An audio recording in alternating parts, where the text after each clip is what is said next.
an independent group dedicated to research and advocacy that empowers South Sudanese communities in the diaspora, as well as those still living in the South Sudan.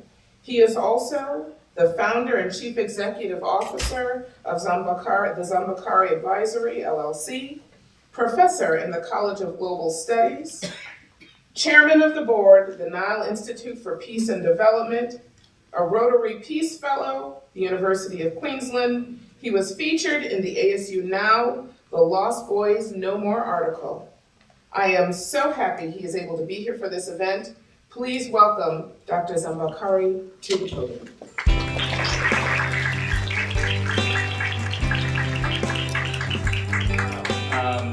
Sometimes it's just a surprise. When I hear an introduction like that, I tell myself, this is talking about you.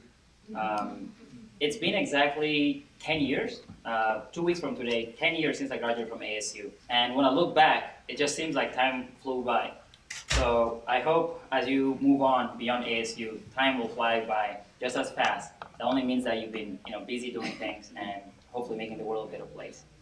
I do want to take this moment to thank the faculty, the friends and families, the ASU staff that made this day possible.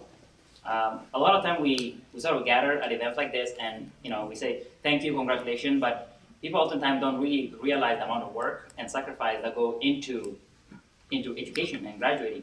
And a lot of time it's hard to do that by yourself, and there are always people outside praying for you, helping you, pushing you forward.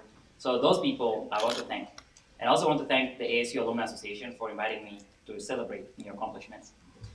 Over the next few minutes, I want to talk on the subject leading in the storm. Leading in the storm, because I've spent most of my life essentially in the storm.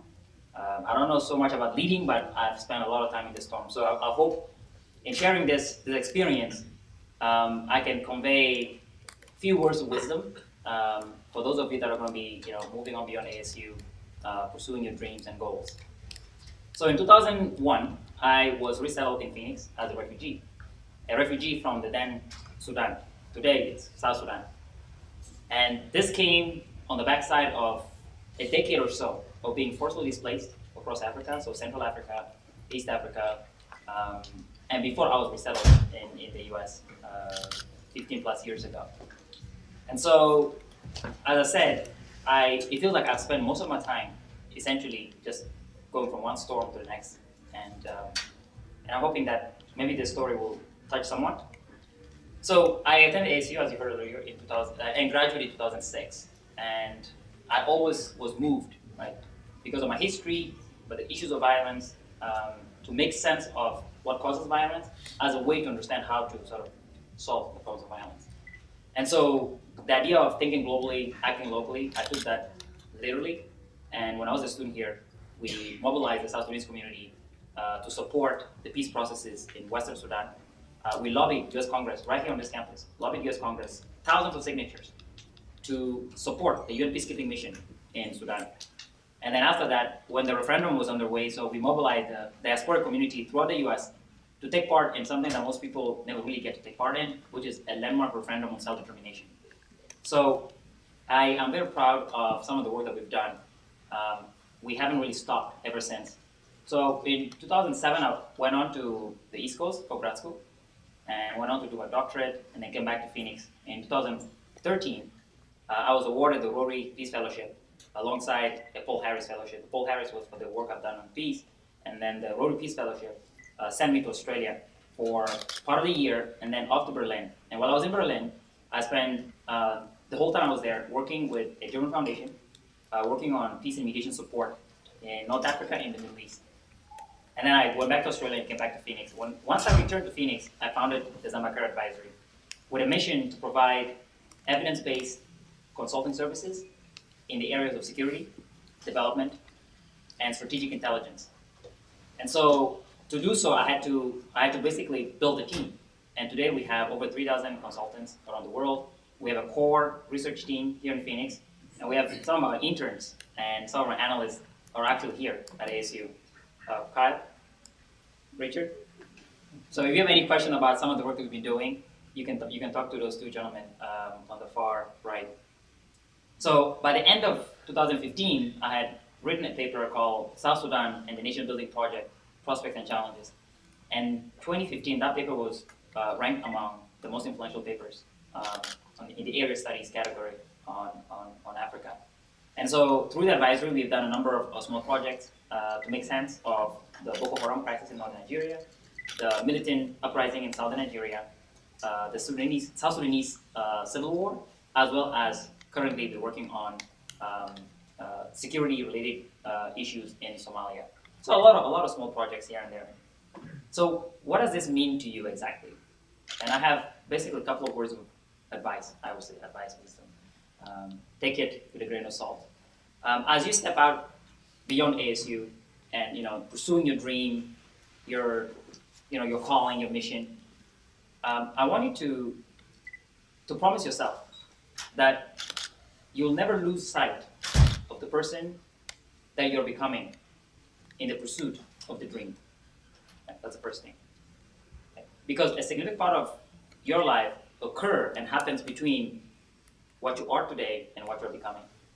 And that person that is becoming, you really need to deliberately take care of that person so that you're not really surprised by what you end up becoming, but that it's deliberate. And I am reminded by something that Frantz Fanon, a Martinician theorist, said in the African context. He said, every generation must, out of relative obscurity, discover its mission, fulfill it, or betray it. So together, we need to ask ourselves, what's our mission? What's our dreams? Right? And take hold of that dream. Right? And devote yourself to developing that dream to its full capacity. And as you look around you, you've probably noticed that the world is a really dynamic place. And whether you're looking in Asia, you're looking in the Middle East, you look in Africa, in fact, you look at North America. Dynamic. That's the word. The world is on the move.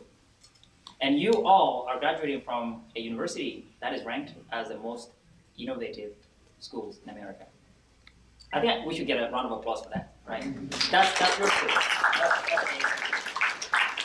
And as you walk out, you can tell people proudly that you went to ASU, and it is the #1 most innovative school in America, which is good because the world needs innovative solutions.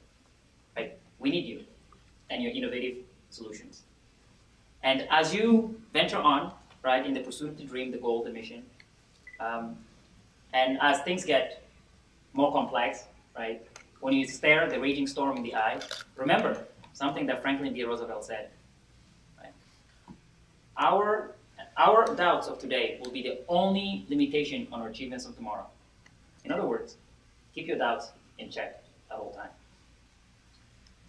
And lastly, I want to conclude on the note, the storm out there, right, whatever it is in each of your lives, it's not here to destroy. It's only here to reveal what is already inside of each of you. Right? So be steadfast and work to make the world a better place for everybody, this generation and generation to come. Right? Be still and know, but above all, never allow the storm on the outside to get on the inside. Because in the end, really, the world is as you dream it. Right? And if you dare to dream, if you really dare to see the invisible, I guarantee you, you can do the seemingly impossible. To all of you, congratulations. Thank you.